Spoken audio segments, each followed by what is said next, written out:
যুবক তো জানেই না তার সেজদার দাম কত। যুবক যখন সেজদায় যায়, চলো তোমাদেরকে শুনাই দিই, যুবক যখন সেজদায় যায় আল্লাহ সারা ফেরেশতা কুলকে ডাইকা জিজ্ঞাসা করে, উনদুরিলা হাদা শাব মাযা ইয়াফআল, এই যুবক কি করে, কি করতেছে?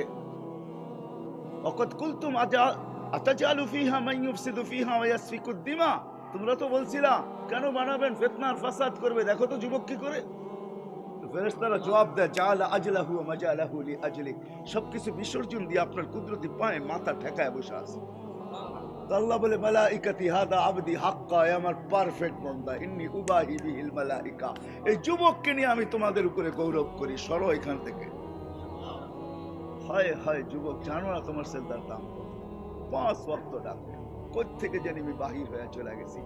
5 ওয়াক্ত ডাকে, মসজিদে কয়জন আসে? কুদরতি পাও বিছায়া ডাকে। হায় হায়, আল্লাহ কথা বলার জন্য সুযোগ দিতেছে আমাদেরকে। এই জন্য আলী রাদিয়াল্লাহু তাআলা আনহু বলেন, তুমি আল্লাহর সাথে কথা বলতে চাও, ফালিয়া